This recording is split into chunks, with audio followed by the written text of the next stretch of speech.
Oh, hi there. My name is Shaz.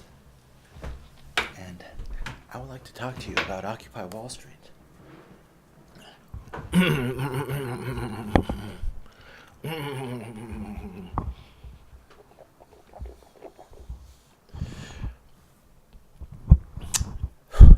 They eventually all settled at the GA, got the first empowering taste of direct democracy in action, and the rest is history. History still in the making, that is. There was this one time that, so we were having the GAs, and then they were starting to have these other meetings, indoor GAs or spokes councils, other abstractions, General Assembly where people came out to protest, and then we're all talking and communicating about what's going on. There's some identity politics creeping into it, but there's still, when they're good. You feel like, well, we have fucking 50, 75 people here, and everyone feels like they're a part of the discussion. We're all signing off on the things that we're agreeing. And we're doling out. That's how Occupy Farms got money. We went to the General Assembly and we said, look, if someone wants to donate a fucking farm to the movement, we need a little bit of money to like organize trips up there and figure out what we could do with their land. Give us $3,000. This is our group. We made a presentation, and they voted it in. It was interesting, but it was working. And one of the problems was it was in a public space, and it was hard to identify who was in the protest movement and who had just walked up just to fuck with it. But it was really cool that way too, because a lot of people walked up after work or other times, and there were people coming out from the city to participate in our GA. So it was kind of cool that it was a cross-pollination of the people living in the protest and the people part-time in the protest and the people just coming out just to experience. If you've never experienced it before, it's a very interesting, very enlivening form of communication between a lot of people. And that, we were with people like, where are your demands, this and that? Come out and talk with us and be with us. We're interacting in a completely different way than society promotes interaction. These aren't debates and aren't arguments and this and that. We're just listening to each other. It's like, it blew my mind. So we had this indoor meeting at Trinity Church, and then people were having their own GA at the park, and I was running back and forth between the two, and I was at the GA and I was like, wow, we're fucking listening to each other. I have that feeling again, sort of like that spiritual church feeling, which is why it's dangerous to just discount spirituality completely, because some of us have very strong innate spiritual tendencies. I think we don't have to use them as an excuse to hate each other or discount or exclude each other. As long as you keep the ego in check, spirituality is a great thing. And civics approaches the spiritual when you actually, because we've been taught and we've been conditioned to believe that it's impossible to fucking actually just discuss things. They say don't bring up religion or politics or fucking at the Thanksgiving dinner tables. That's how little we are in control of our emotional selves, that we can't discuss complex topics without losing emotional control. This whole year has intuitively led me on a path to, when I articulated at the end, it makes a lot of sense. It's a lot of learning how I am emotionally volatile and how to control that in order to then help other people learn that same lesson. So they're having this private group discussion in Trinity Church, a spokes council or a general assembly. And I stopped and I raised my hand and I was like, excuse me, you guys, we're having this thing in the park and it's amazing. It feels fucking amazing. It feels like the first time I came into the park in November before we got raided. This is like after we got raided or some shit. No, it's not. This is before we got raided. Yeah. But they were already having their separate meetings away from the park for the deciders and the leaders of the organization. And I told them that I stood up in the meeting. I was like, but people in the park, this is what it's all about. What's going on in the park right now. This is cool and all, but like, you guys need to take this to the park. Let's all go to the park and join. Let's have like a group. I was trying to unify the groups. And they just ignored me and kept on with their meeting. It reminds me now, describing it reminds me of when I was in the military and in basic training. And the drill sergeants came in. We were supposed to clean in our weapons. They're like, I told you guys not to talk. Everyone outside, everyone's going to get smoked. It's like you're gonna do PT until fucking you cry, like basically jumping jacks, push-ups, all that stuff. Oh my gosh!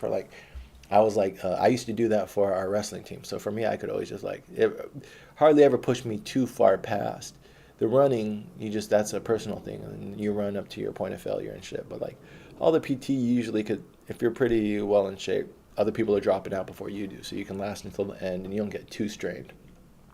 But I'm doing it, the push-ups, sit-ups, and jumping jacks, and I'm like, drill sergeant, I don't think anyone was talking, because he just busted into the room. We were all supposed to fucking be cleaning our weapons. And he was like, all right, everybody outside. I was like, drill sergeant, I don't think anyone was talking. He was like, shut up. And I'm like, no, drill sergeant, I I don't think that we were talking when you said we were talking. I think everyone's being good. And then someone looks over at me. They're like, dude, you're fucking being an idiot. Like, they're just trying to smoke us. That's the whole point. They're just trying to put us in high stress, high pressure environments, get us to listen to authority, not tone down our ego. Whether it's a good way or a bad way to train soldiers, it's a way to train soldiers. And I get the benefits of it that they're claiming. But for people like me, it just made me lose respect for the whole process. I'm like, oh, yeah, this is a place where logic isn't respected. Do the right thing. What you mean, like, think about what's the right thing and then do it? No. Do what you think your command wants you to do. Don't think for yourself. So, yeah. If people were thinking for themselves, there'd be a lot of officers. There would have already been a fucking revolt in the military of officers saying that we're sworn to protect the Constitution from its enemies, foreign and domestic. How many domestic enemies of the Constitution? The whole Patriot Act was fucking unconstitutional. The ability to wage wars of aggression unilaterally through the executive is unconstitutional. I'm not a constitutional scholar, but I would imagine if there are really idealistic officers in the military, they would have gathered together and been like, yo, should we at least be talking to each other about whether this is like a fucking slow roll junta or coup over our country? When you are able to put unlimited wars of aggression, perpetual war is a form of enslavement. I'll just wait until someone proves otherwise, but I'm pretty sure perpetual war is a form of manipulation, total control over your economy, enslavement. Most of our money goes to our military, and our military wages wars that have no end, and they don't come from them. It would be easy to say that the generals and the military, and this is like a military coup, but these guys are waging wars for private corporations and their profit. I said something the other day. This is the last video on fucking Occupy Kiss, so I am going to speed through this. BP in Iraq. Let's fact check this.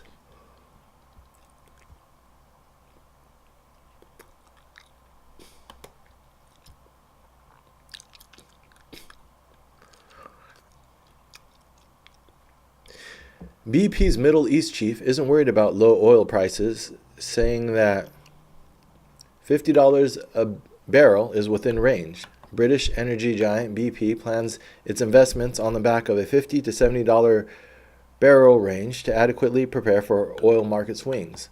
Crude prices have been on a roller coaster ride. Countries like Iraq may see cuts in capital spending from the public sector, putting vital reconstruction projects at risk. This doesn't tell me.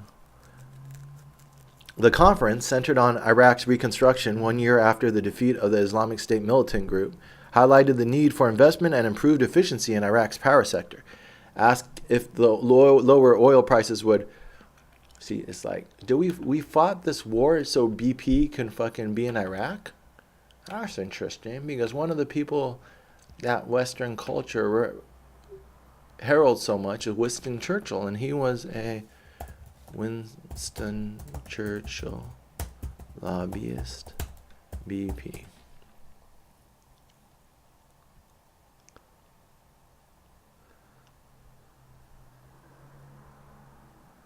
Company hired Churchill as a lobbyist and consultant. That's George Bush, oil guy. Winston Churchill, oil guy, going to Iraq. We're stuck in perpetual wars for oil. They say it's for our security. But we hear the terrorist shit. And we see all that shit on the news. And we see all that shit in our CSI and all these fucking shows that my parents watch. They don't talk about the fucking business. They say the globalists want fucking world government. There's fucking corporations making money all around the world. The money is organized around the world. They have worldwide meetings, economic forums on how to manage and run the world. The only globalists or internationals you don't want are civilians, people talking to each other on how to fight back. That's the narrative of the world, is that money can organize, fucking military can organize, fucking everything but the human can organize against our interests. And then you wonder why we're the only ones not organizing, so we're the ones getting fucked. We're the ones who pay for this war in our money and our blood. And then also the revenge from all the fucking blood honor deaths that we create. These wars create a lot of honor debt that then is paid back through all these fucking people. When you push people to the point that you're genociding them and stealing their natural resources, they're gonna be pissed. All violent cycles have inputs and fucking cause and effects. But they remove the cause and effect and just say, well, they take away the terrorist motive to turn them into a monster, because we see what we can do in our pop culture with monsters. We can kill them with impunity. Walking Dead, fucking Lord of the Rings. As soon as someone's a monster, then you can kill them with impunity. And then what do our emotional narratives say in all of our Marvel superhero movies? That the world achieves peace through violence. That's another false narrative. And that violence is necessary to establish peace. So these wars follow the narrative of might makes right. And that's just how they're securing the profits for the private corporations. We haven't had that narrative out. We started to talk about it in Occupy Wall Street. People's eyes started to open up just a little bit. All of these disparate identities were aligned against the corporate interest because they went too hard. You had the recession, and you had the fucking Citizens United, and you had Barack Obama, who fucking hope and change. I'm just another bullshit fucking politician. Those three things: the disillusionment of Barack Obama, the fucking reality of the recession, and the blatant fucking corporate takeover of civics was Citizens United. That's a really good. That would be like the three things that led to Occupy Wall Street, and then just the dry tinder lying around. Fucking, we have to do an audit of the Iraq War, put the fucking architects in jail, and then audit the war profiteers. That's not what I want to do, but that's the only door through which lies our freedom and our escape from the suicidal fucking course that we're on. It's not that I want to do the hard thing. I'm just have always been smart enough to know that everything else is just delaying the inevitable. We're between a rock and a hard place. The rock is our fate. We're in the suicide pact with fucking greedy assholes who are about to exhaust the world of its ability to sustain human life. And then the hard place is that, so we're going to have to confront the greedy assholes. It's going to be an uncomfortable conversation for a lot of people. But George W. Bush Jr. can do his watercolors from prison. History is still in the making, that is. Once other global revolutions saw that we were holding GAs, they sent literature and information on how they had organized into working group models and governing bodies. Yeah, so Spain and, which I'm reading my history of anarchism, is that these ideas have been around, just how to organize outside bureaucracies. So when bureaucracies fail you, as our democratic structure is, it's becoming just dying. If you outline structures, this is showing telltale signs of a dying structure. Then these other ideas, which are counter to bureaucracy, start taking hold. The anarchist idea, the collectivist, stuff like that. POT explained how General Assemblies and Spokes Councils were originally intended to be a part of the same decision-making process. So at this time, I wasn't even sure how they interacted. I still kind of have to look into this. But they're supposed to be interrelated, one representing the other. But instead, we are having different warring factions. The people at Spokes Council were the same people who would come to the GAs. They were both fighting over control of the purse. If consensus couldn't be reached in GA, you broke out into Spokes Council to hash out the details and reconvene the GA to approve what came out of Spokes. POT then articulated the one thing that summarized anarchism better than anything I had previously read. You're supposed to try everything until something works, and then claim that this is what you were going for all along. When did our movement become so static? When did we lose our anarchistic spirit? When did we stop demanding the impossible, a better world, and instead warp those demands inward and smaller in scale? When did we become self-obsessed? When did we become self-defeating? Perhaps the answer lies with religion. Sitting here right now, I'm not so sure about that. So this is the same when I was doing the Brown Career High, when I'm like, maybe we just need to get people more emotionally fucking riled up. And then now from this year, I'm like, we need to dial back the emotions. I'm like, maybe we just need to turn this protest movement into a bona fide religion. And then now when I fucking and coming to terms with what's wrong with religion. It's like, we don't need another fucking dogmatic cult. Keep your spirituality in a safe place. No names, no clubs. Universal church of all humanity. Anything less than that, and you're probably either being the asshole or you're being manipulated by an asshole. I'll fucking audit anyone's belief system with those simple fucking statements. Alright, you don't have a universal belief system where everyone can be invited. You have judgment where you're better than someone else, then you're either being the asshole or being manipulated by an asshole. I don't think my parents are assholes. I look at their life and they only have charity and love and they practice good things. They have some blind spots, which allow them to be manipulated by assholes. Hence, voting Republican and all this other shit. Perhaps the answer lies with religion. Sitting here writing, I just got caught up in a communion, or whatever they call it, that morning prayer thing in Catholicism. People came around and they all started reading stuff, not wanting to appear rude or particularly heathenish. I kept up the best I could and came away with a couple following gems. A collect for guidance. Heavenly Father, in you we live and move and have our being. We humbly pray you so to guide and govern us by your Holy Spirit, that in all cares and occupations of our life we may not forget you, but may remember that we are ever walking in your sight through Jesus Christ our Lord. Amen. WWJD, he'd probably hang around at least for a couple days. See what I did there? He'd probably hang around. Hey, what's this? I would do this joke. Shitty way to spend Easter. Oh, no, just stupid shit. Stupid sacrilegious shit. I don't have a problem with Jesus. Just that whole fucking... Let me look it up again. I looked this up before. Because my mom, I was telling her, like, aren't some of the Bibles... That's why I talk to them honestly. I develop my own opinions.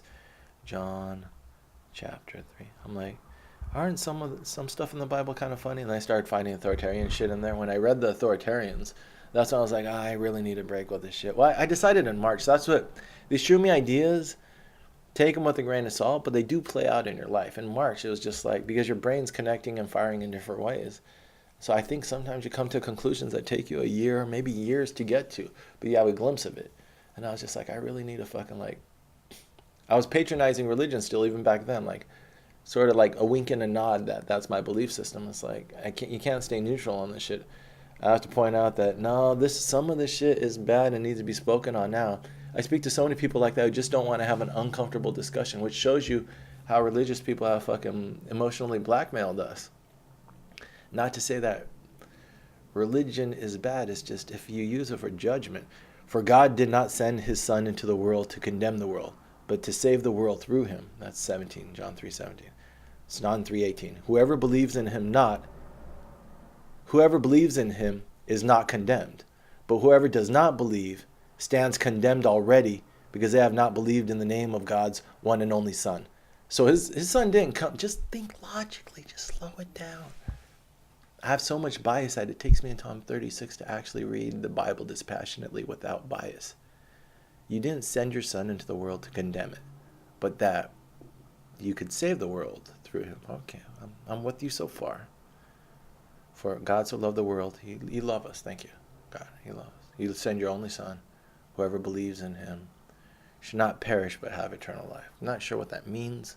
If this is a health plan, or if you're talking metaphorically, but you love us, and now we have a gift.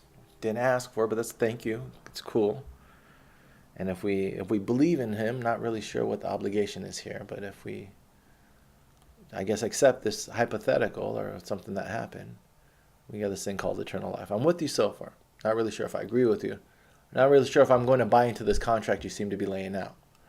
For you didn't send your Son into the world to condemn the world, but to save him through the world. Okay, so we got your intentions. You weren't being an asshole. You're basically saying, I didn't do this to be an asshole.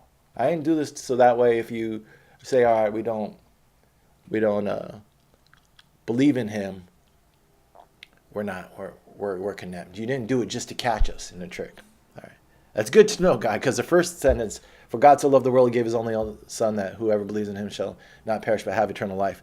Me having the mind I do, I always read opposites. So like, all right, so if I believe in him, I don't perish, I have eternal life. So if I don't believe in him, I perish and I lose that eternal life thing. I'm not really sure where I was in your hypothetical before you came into it, if I already had eternal life and I'm losing it, or if I never had it, and then if you don't come into it, I have what I had all along, which wasn't eternal life. You still have to, I have to see the boilerplate on this eternal life, the terms and agreements. I know we all scroll and click, but I want to know what I'm getting into. He's like, well, yo, I'm not trying to catch you up. I didn't send my son to you as a gift just to fucking trick you. That's cool, dog. All right, dog, God. 3:18. Whoever believes in him is not condemned. That's cool. You said that in the first one. Yeah, that whoever believes in him shall not perish. Oh, but that's interesting how we're working up this argument. At first you said whoever believes in him shall not perish but have eternal life. That's a soft sell. And then you say, I didn't send him to condemn the world. That's the first time we talk about condemning. To save it. So the soft sell is like, you believe in him, you don't perish. You have eternal life.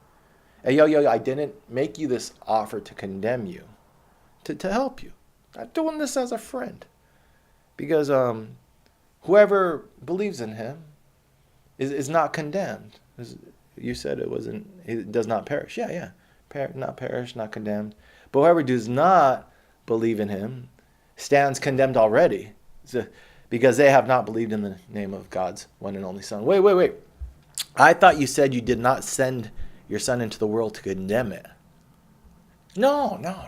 I sent it to save the world. That's what I didn't send Jesus to the world to condemn the world. To save it, because the world's already condemned. I see, God's like, I see where the misunderstanding is. You thought I brought up this hypothetical, here's my son, you believe in him, and then you get eternal life. You thought I did it in order to condemn you. No, you're already condemned. You're already fucked. You're fucked. You're born fucked. And the only way you could be unfucked is if you fucking get in line. Now here's my son, and he is, what is it? He's my God's one and only son. He's my one and only son.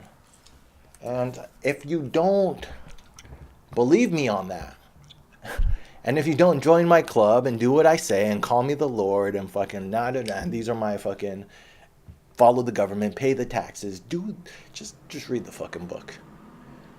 Because I'm not having this conversation in order to fuck you. No. You're already fucked. Let's just replace condemned with fucked. For God so loved the world. Can we prove that? God offers us a son.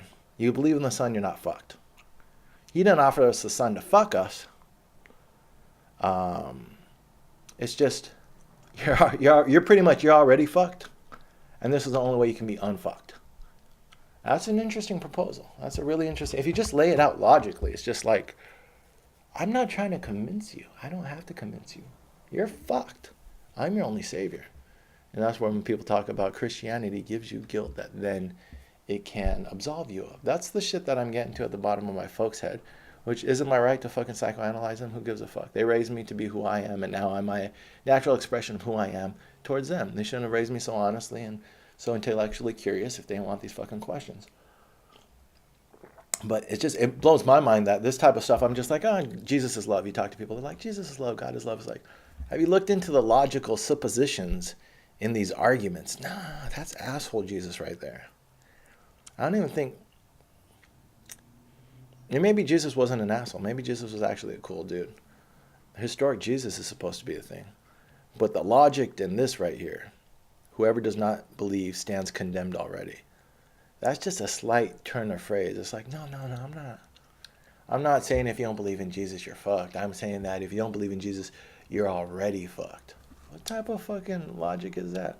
I'm not saying that if you don't agree with me, you're wrong. I'm saying if you don't agree with me, you're fucking born wrong. I don't know. I'm born in sin. That's what we got down to. I was surprised. I was having a conversation with my mom recently, and she was like, well, she started bringing up born in sin, this and that. And I'm like, how can you have any sort of human values about your politics or about how you live if you believe that you're born guilty?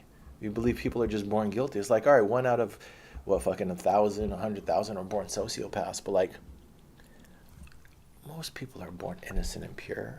If not all, arguably all people.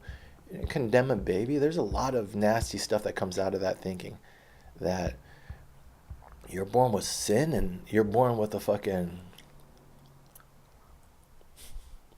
What was my mind? That obviously is what's on my mind right now. Shaz, you have to fucking finish this shit. You said you're gonna finish it in this video. So this is when these little parts of Christianity seep into fucking. That's why I knew I had to. I guess before I started talking about politics and other stuff, I wanted to make sure I got that out of my head. I had that kind of like, Jesus is love. You know, what's bad about religion? You need a religion. Why bug people about the religion they have? Now we gotta find the. You gotta dig a little bit fucking deeper in this shit, because some of these I'm noticing are the seeds of viral objectification. I'm looking for where I was at. Yeah, what would Jesus do? He'd probably hang around at least for a couple days. There we go. Spending spokes on my back. January 18th, 2012. As I write this, I'm under a fold-out table against a wall in a large open space filled with 100 or so people. I'm laying on my back with my head resting on a baby blue Titan's duffel bag. I'm tired. I spent the last night in Zuccotti, keeping a good guy company. He hasn't missed a single night in the park since December 1st. I promised him I'd try to help his group, Liberty 24/7, raise a diner budget so they can take an hour break from the harsh winter once a shift while they try to keep Liberty Square occupied. If we had kicked those guys $50 a night, that would have been a beautiful. That shows you where all those leaders and all those people who are like Occupy Wall Street, the brand, and like how Me Too is a corporation, all this shit, fucking Black Lives Matter is a corporation. People make money off of this shit. If you actually cared about the movement, what is the fucking heart of the movement? It's keeping people in the park, even a visual, even like pay $50 for 5 people to be in the park overnight, and that's buying them a dinner so they can fucking I did it for a night, so I would do stuff like that, and that's also why I went to the squat and other stuff. And maybe that's why I did heroin. It's just like dig into all these fucking like cultures. I wonder about that. If that girl fucking overdoses and actually like kills herself, I'll be like, I'm going to check my emails. Because I'm just thinking, like, I told her that if she doesn't email me, I'll think she's dead. But I'm thinking that maybe she got put into fucking her parents. She, like, tapped out and was like, all right, send me to fucking rehab or some shit. Sometimes Gmail doesn't really put my new emails at the top. I was like, let me drink some coffee. That's going to speed me up. Yeah. I've been calling it Zuccotti all this time. Forgot about, I've been calling it Zuccotti all this time. Forgot about the symbolic historic name reference. Goes to show I'm not one for abstract. A park's a park, and sometimes it's not a park. But these guys are doing good work. I dare anyone to stand next to them overnight. The Brookfield security forces ditched before they do, and I have the pictures to prove it. Smiley face. So anyways, I'm tired from last night, and in my mind, I'm comparing the guys occupying the park in 20-degree weather right now to what 100 or so people are doing around me in this nice, borrowed, rented space. Which action is more effective? Well, we know which action controls the purse strings. People aren't braving the Zuccotti cold to access funds. Well, they were until the spending freeze went into effect. And when GAs are cut down to twice a week, as proposed, then there will be less of a reason to be in the park. The GA used to be where we distributed the public purse. Now it's at spokes council. And spokes councils are held in warm places that they either rent or get donated to them. So now I just spent the night in the park with the guys who are trying to do the vigil, but there's no more general assemblies really. And now I'm with the next day I'm listening to the chaos around me. Since I'm always perpetually sleep deprived and sleeping in the streets or the fucking squats and shit, and not staying with my friend anymore after this, I don't think. I'm usually napping somewhere, so I go in the corner between a bunch of rowdy fucking arguing people and just nap. I just listen and write notes on my little fucking Mexican laptop, which is my black notebook. Which is good, some people say. Occupations are supposed to be short and effective. Make a point and you're done. They're not supposed to be mini intentional communities. But I take issue with this, and maybe I'm wrong, but I'm pretty sure a majority of the people who live in the park will agree. I liked our mini intentional community. When I walked into the park, I felt like I was liberating myself from all the BS of New York. Yes, there were problems and fights and gentrification already popping up. Someday scientists will discover that the gene that helps to accumulate and hoard wealth is tied to a built-in human altimeter. Or this is the only reason I can give for rich people always living in high places. It's always the hills, the best views, the cliffs, the bluffs. In our park, the difference was just a matter of scale. But sure as shit, the college and library folks, degree dudes, lived uptown, meaning a foot or two higher in gradual elevation. And towards the bottom, through Anarchist Row, the park dissolved into a jumble of tents, confusion, and vague, sometimes omnipresent smell of ganja. Our slums and our shitty fucking, you could tell, just street people types were at the bottom of the park. And the fucking like college kids, the library was at the top corner. Like, it's something about that. The higher ground always attracts a certain type of people. While I was trying to diffuse a situation, one of those last nights, I walked into a jumble of tents, tarps, and pallets stacked in a corner I'd never visited. These guys were hard at work on their future duplex. 2 stories I think they're going to make it, and yes, they played music and shared their weed. Good people. That girl that I gave socks to that first day I was there, and I was like, dude, let's go. General Assembly has $750,000. Let's get you some socks. She's like, it doesn't work that way, but you'll find out. I was like, oh shit. And I ended up in a squat with her later on. She was with all her fucking friends down at the bottom of the park, and they were building fucking a duplex out of pallets. It was insane. It was fucking like, we were just like, once we started putting the tents and then everyone started living there, people, but like they need like organization is what it is. So they're not bad people, but they're just, we didn't have structure, we didn't have identities, people doing their own thing. So I walk into this corner of the park I hadn't been in a minute, because you have all these tents. It's like a little community. And fucking they're all tarped off from everyone else. And I see they're building like a 2-story fucking duplex made out of pallets. And they're playing music and smoking weed, but like they're living. And then other people are accumulating power. And that's just different types of personalities. These people are the fucking junkies and the musicians and the artistic and the creative and the fucking, that girl and her boyfriend was a really good musician. I think he had testicular cancer or some shit. And that was, I think his dad worked for the fucking FBI or some shit too. I don't know. Yeah, sometimes you're around like fucking lesser means people, but then someone has a connection or someone has so-and-so. And that blows my mind. My parents were getting evicted during all of this. But I can see why my parents are a little bit pissed. Sometimes I ignore their plight or their life, but how much of this is their own responsibility? We're all living our own lives. I say that while I'm on their teat, but hopefully, Shaz, more affirmative language. I will pay for everything I've taken. And that was the story of the park over in those last days. Everyone was doing their own thing with no coordination, our identity fracturing. Yet the physical geography still gave us a sense of unity that we're appreciating now more than ever. In hindsight, that is. The closest thing we have are the churches, which seem to be self-destructing, and these group meetings, which were still born. Well, GA still kindles that populist fire in me every now and then, when the crowd is there and it's facilitated wisely. So I'm under a table napping while the crowd around me sounds hostile. I grew up in a household of yelling. This feels like home. But eventually I get up, startling some girls sitting on the table, and find a guy with a guitar case. Home is a nice place to visit, but music is a better place for my peace of mind. And then I took the guitar, went outside, played some music.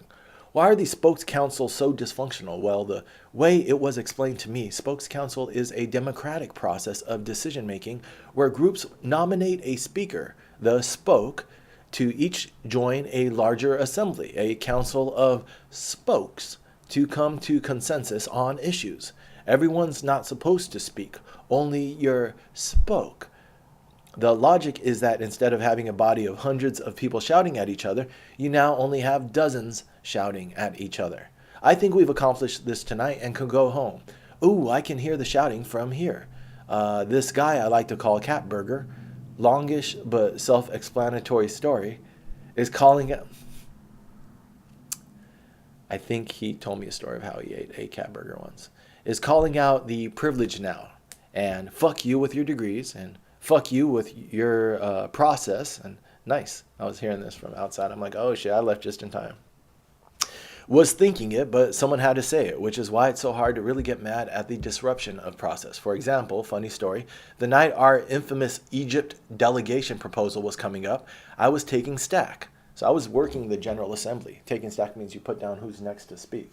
That night when the fucking people came, the girl who made this proposal doesn't put Occupy on her fucking... I have to find that girl. All these notes are in my emails. I have fucking like hundreds of emails. I got to the heart of the fucking bureaucracy, and then Shaz...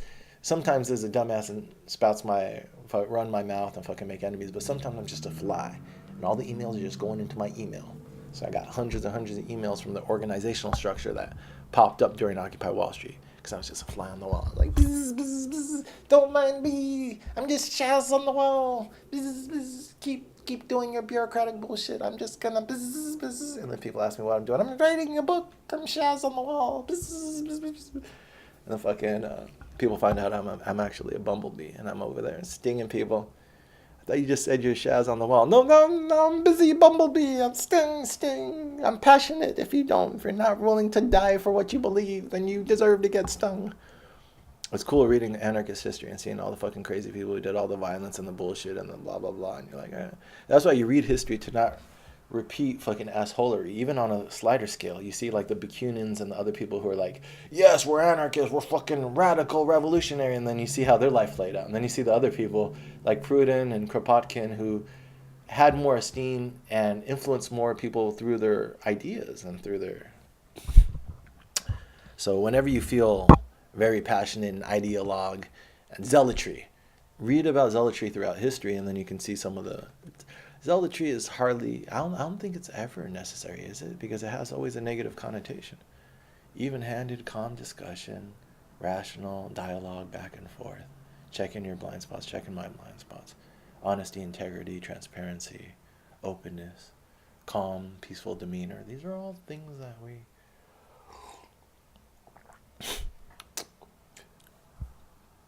we're going to finish this half hour. We're going to read real fast. I was taking stack during that Egyptian delegation. That blew my mind. It's like Ben Rhodes talked about fucking Egypt. He talked about the Arab Spring. He didn't talk about the fucking citizens in the United States where having a direct fucking correspondence with the fucking troops on the ground over there. And he's like, no, I'm getting my information from Twitter. My Twitter feed is fucking mad. Fucking, it's just blowing my mind. We're fucking douchebag, fucking piece of shit. Is fucking this guy right here. That guy should fucking be ridiculed out of any public office job or any fucking... We need to bring shame to the shameless again. I don't know. It's not even that. Just a conversation. I just want to talk to Ben just once.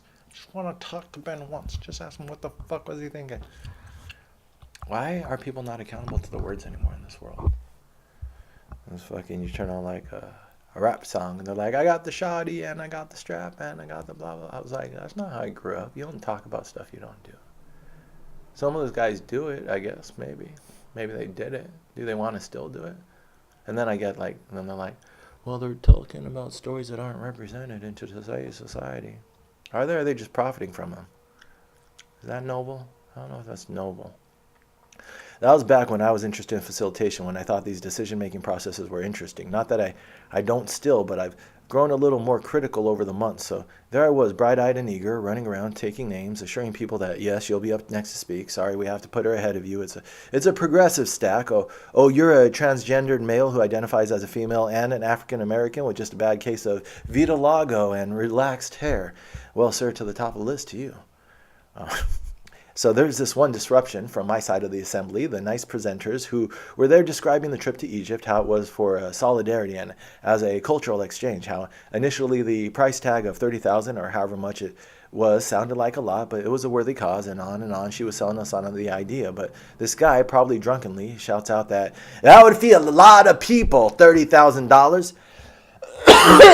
That's a lot of money. That would feed a lot of people, and so on. Eventually, the proposal was passed, only to be axed later on once the raid happened and violence broke out in Egypt. We were going to send people there right before they cracked down on the protesters. Would they have cracked down on them if we were there? If there were like fucking 20 occupiers from the United States, from New York, and we had sent them there with $20,000 as a delegation, it would have attracted a lot more international attention if they cracked down on them. Maybe that's why we didn't go. There's something going on. I'm still not sure. Sometimes you have to step back and be like, I need more information. I don't know what the fuck the score is. You're breaking rule number 1, Shaz. Never speak. Never open up your fucking mouth until you know the score. We don't got time for that, though. And the funny thing is, it's becoming harder to get fed now. It's becoming harder to find housing now. I'm probably going to sleep on the subway tonight because I don't want to bother with the churches and their lists. I'm starting to realize that $30,000 is a lot of money. Heck, I'm scrounging to find $15,000 for another month of hosting this blog. I have one contact left when I really need to just see if I have one contact left when I really need to see, I just close my right eye. Eventually, I'm going to have to see an optometrist and a dentist, and a bartender wouldn't hurt, to round it out. Leia Fetter, she gave me contacts. She was like, here, she had disposables. And I remember thinking, she has disposables? This bougie bitch. And then once I started making money, I started buying disposables. I'm like, oh my God, disposables are the shit. If you can afford to buy disposable contacts as opposed to ones that you have to store every night, it's like, even if it's twice as much money, just to be able to take them off and throw them away, and then the next morning just fucking always have a pair, and then when you travel and shit, oh my God, you changed my life, Leia. Disposable contacts, that isn't bougie. Some things are just common sense. 2-ply toilet paper, it's up there. Like, if you buy 1-ply toilet paper, you need to reevaluate your priorities in life. That's your asshole. You're wiping it a fuck ton over your life. Thousands and thousands, maybe tens of thousands of times. You deserve 2-ply. I'm starting to come to terms with the fact that we can't be full-time occupiers, at least not on the dime of OWS and the money that was donated. That money was to help our protest camp stay in Zuccotti. I'm sorry, Liberty, the winter. It's just being wasted, and now as our time is being wasted talking about it. This whole discussion started before I showed up. Something about a guy who hit another guy over a Metro card. That's the only reason I'm still sticking around, really. No, not to hit someone, although, I just need a Metro card. What happened? This guy, I like this guy. You can tell the more street people in Occupy fucking from lesser means. And I grew up around these people. It's like, so they're talking, and some of them were like, what the fuck are you doing over here? I'm like, I'm trying to write a book. I'm trying to fucking figure out what's going on. They're like, you're a little funny to be around these, like, because it's like I wasn't a college kid. I wasn't like fucking street like them. I was just like, I hung around the anarchists. They were like the most I identified with, because I would offer to pass out their literature. That felt like one of the most productive things you could do. Yeah, pass out fucking literature. Let's educate people, get them fucking up to speed on what the fuck we're doing. My organizational mind state. But so this guy who hit this guy is like, I'm in the same boat he is. It's like, my parents are getting evicted. I'm not getting any money or support from anyone. I'm living off the free shit of the movement. So the people coming out from the Bronx and from fucking Harlem and shit, and from like Brooklyn, and they're not college kids in Manhattan. They grew up in New York and trying to be a part of this shit going down in New York. And we're like, we need these Metro cards. And they're like, we're not sure if the movement should be paying for people's Metro cards. We're like, what the fuck, dude? We're like, we are the movement. It's not you guys. It's not, we need food and we need fucking transportation. The reason why Metro cards are important is you get this weekly Metro card. Worst case scenario, you can sleep in the subway. So like, it also is your fucking homeless shelter of last resort. I'm not worried about walking around New York because I always have a Metro card. Eventually, if I really need a crash or if I'm fucking feeling tired or something, it's a refuge. It's warm in the winter if we're going through a snowstorm or something like that. You could sit in the subway outside the gates, but it just feels like a place just that lowers the energy just a little bit, like a break from the fucking city. It's an important thing. There's a fucking black guy. He was small, not small, but short and stocky. And fucking the dude's like arguing with him. We're not passing out Metro cards anymore. The point person, or whoever was in charge, who had them. He's like, yo, fucking, I know you guys got Metro cards. Give me a Metro card. And the guy's like, no, we're not going to do it. Some college kid. He's like, oh, you Gucci, right? And I'm not up on New York slang, but apparently that's not a good thing. Because he was saying, you Gucci, right? And I guess that's like good. Like, you good. Like, he's like, I ain't giving him out. And that's just not, you know what? It doesn't matter how many times you ask me. I'm not giving him out. You should find a job or find a scholarship like I do, or be born into a better family. But just because you're hungry and just because you can't transport yourself to, and it's also, why the fuck were these people coming to our meetings? The fucking this black kid coming from Brooklyn or whatever the fuck. Why was he coming to our spokes council? He doesn't speak like us. He doesn't fucking I barely am wrapping my minds around what is a General Assembly and what is a spokes council and what is the rules and processes and fucking, why don't we talk about Robert's Rule of Order? That's how Congress runs. Because they don't want the common person to be wanting to aspire to get into Congress. They don't, just like when I was like, can I stay at the park? Do you guys still need people? Because I just flew over here and I want to contribute my body to the movement. They're like, oh, we don't need more bodies. We already have the brand. The donations are coming in. Come out to the protests because that creates good media for us. Increases the donations. They didn't want another person vying for the power over this. Now it turned into an inward-facing bureaucracy where it's consolidation power. It was big and outward as a populist movement, but once it got attention, now it turns inwards to like, we don't need you coming out here, man, from the Brooklyn or the Bronx, wherever the fuck you are. And that's what I recognize. If this guy, because there were some people who were agitators, and I wasn't heavy-handed in my approach, but sometimes when we had a meeting and there were agitators, just like there's these kids. Some of them were like homeless doing it, but some of them were like fucking like street people doing, not street people, but like I don't know what I would say, like fucking hood ass people just doing it. Like there's this group of like three dudes, and we were having a meeting, and sometimes it's frustration like this kid swung on the fucking guy handing out cards. I should wrap up that story. She was like, you Gucci, right? And the guy's like, I was watching it. I was like outside playing my guitar too.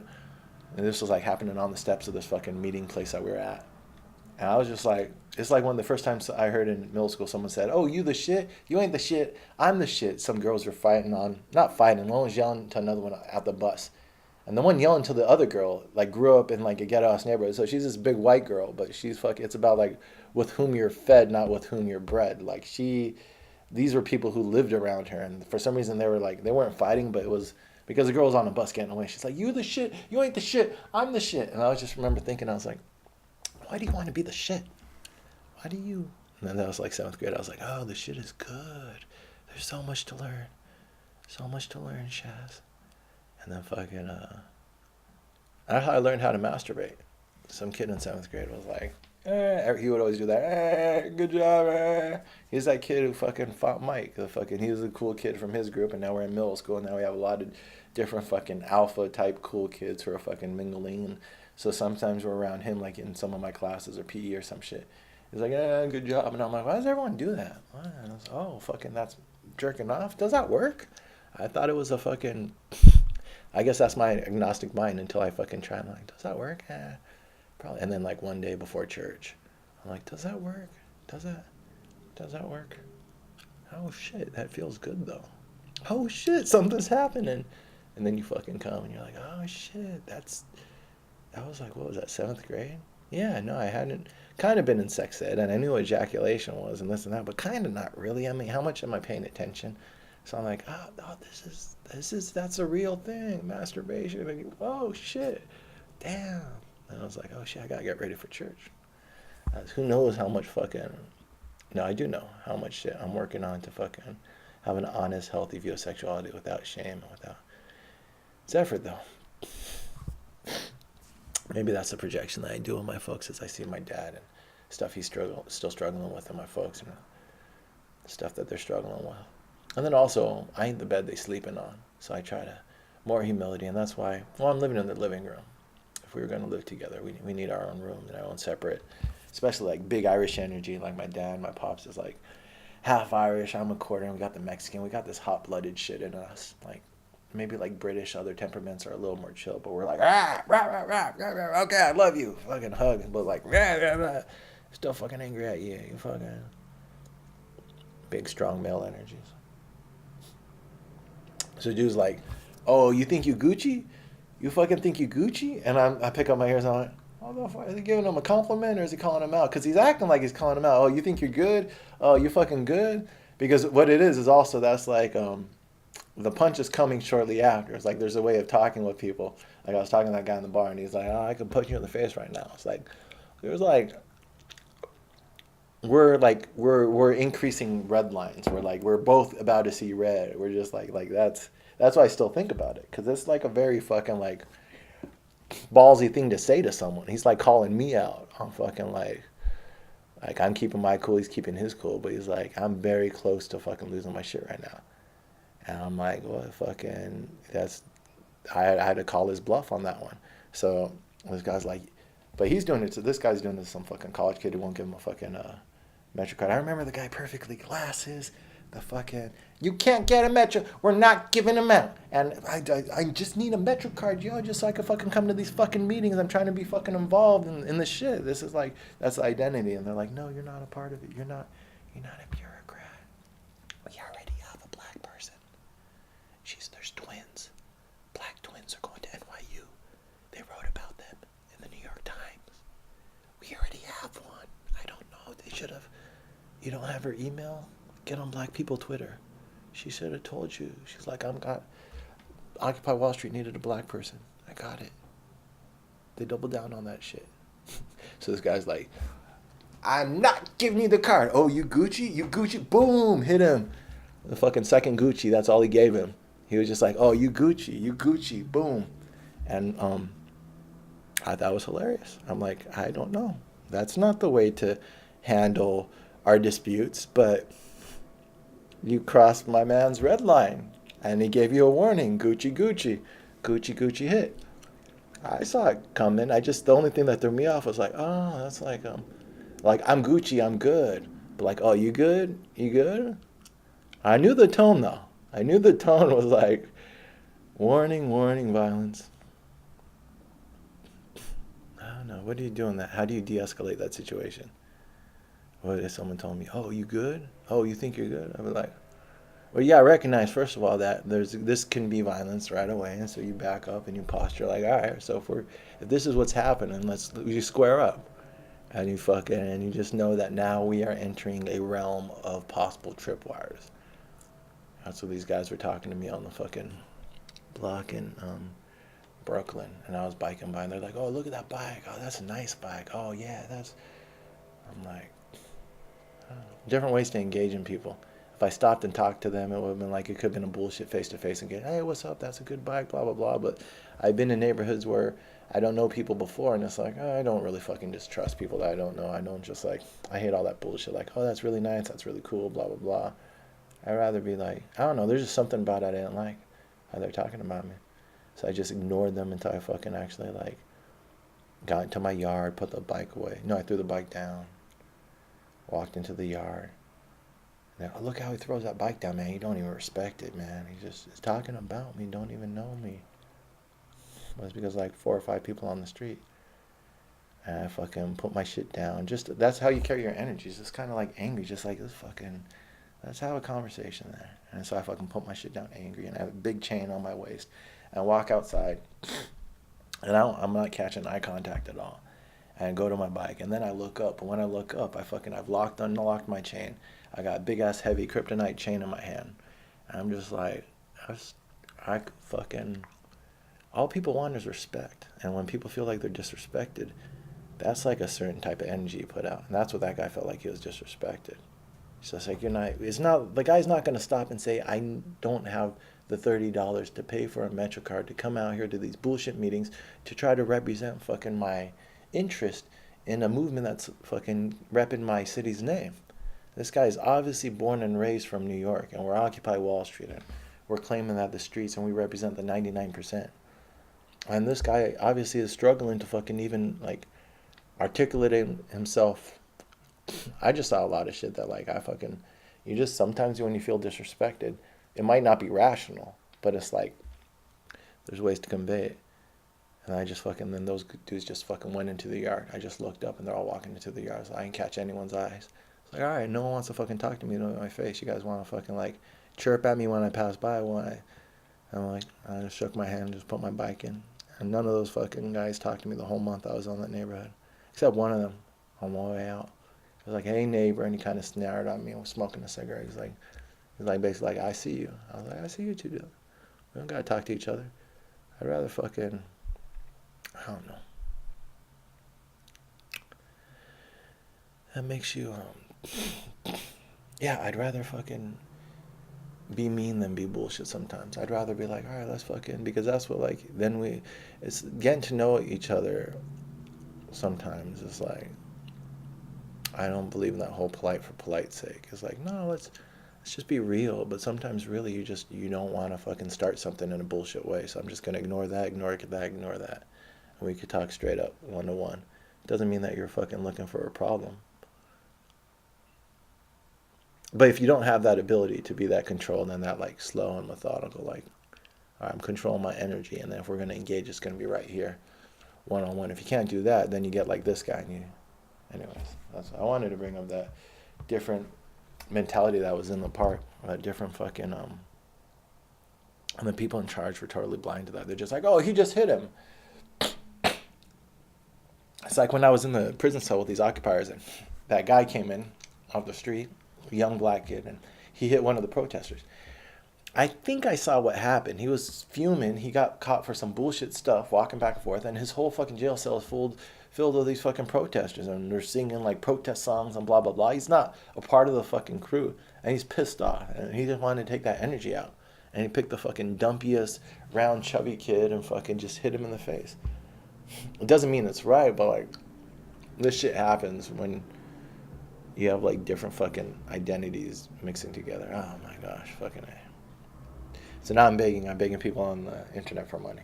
So now I'm asking you, good reader, to pony up a couple bucks so in the future I can buy my own Metro cards and avoid this craziness. At first, I thought we should have a proposal, buy out, buy in, where we split up the money amongst the occupiers to buy them out and then ask them to buy back into the movement, attaching a physical act to a metaphorical identity building exercise. But now I'm thinking maybe we should just go to the donor community at large in what will probably be another record-breaking year for campaign fundraising and ask people to buy what good they recognize out of the Occupy Wall Street movement. Save me and others like me. Allow us to become full-time activists and let the rest go down with the shit. No, we'll still try to figure out how to further this movement. I really hate these fucking meetings. Thank you for not sleeping. I don't have time for this. So we got 4 minutes to talk. And then we got 19, 20, 21. We got 5 more. I put a lot of milk in my coffee, and milk makes me phlegmy. So, Shaz, what are we learning? I'm not sure, because we don't have to worry about that until next year when we watch these again. Coffee. Should I drink more coffee? Yes. Lots more coffee next video. 56:50. 3 minutes, Shaz. What's on your mind? Obviously, you're talkative today. Talking about religion. Trying to finish these videos. I'm like sprinting is what I'm doing. I got like a week and a day left. Should I watch the basketball game today? Yeah, because it's Houston. Houston will be a good challenge. The Lakers. And also some of these guys might be traded. We're trying to get Trevor Ariza, but they want one of our young core. We're not going to do that. Only for a superstar is what they say. Only for a superstar. What else? Money this last week. I should fucking finish up the writing on the website and start selling my shit. Look at that. I'm begging for money back then. How long has it been, Shaz, that you've been tiptoeing around the concept of selling your writing for money? You just gotta bite the bullet and do the damn thing, right? That's a nice thing about trying to live with a clear head and trying to check your blind spots and stuff, because when it's time to go, just go, because speed should be your advantage, because that's how I try to play chess, intuitively, where I just don't really think about the moves, just whatever I feel. Go is played that way too, that Chinese game, because there's too many moves and possibilities, so it's more like subconscious intuitive feeling. But it's a really nice place to live like that. And how I talk to people when I argue too, it's not that I'm trying to make my folks upset. I'm just sincerely expressing myself, and I trust that I've checked my mind enough where these sincere expressions aren't projections, and they are as best as I can. Living at a certain speed to try to outrun the bullshit, because there's a lot of shit to be done.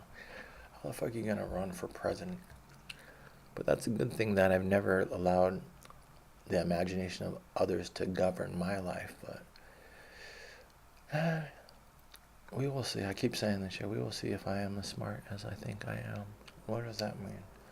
What is a metric? Well, I love objective metrics. Let's sell 20,000 of those books that I make a $10 margin on, and then that would be 200,000, and that's how much money I make in real estate. And then I will have completed what I set out to do at the beginning of this year, which was transition from my career in real estate to my career in publishing. So now will I do that by the end of the year? Oh fuck, if I finish these videos by the 22nd, I have to make sure I finish that website, and then I have to review this year. It'll be pushing it. It'll be like, maybe I'll have like 3 days to sell those 20,000 books. I really need to give myself 10 days, which means I have to be finished by the 22nd. So that tells me in the next 7 or 8 days. And so we'll just do it hard. That's all. And we'll do like 5 of these hours, and then we'll fucking, yeah, just work faster, work harder, work smarter. You got this, Shaz. Time to step it up. This is a sprint. The historic sprint after which you will see all the success that you envision and dream.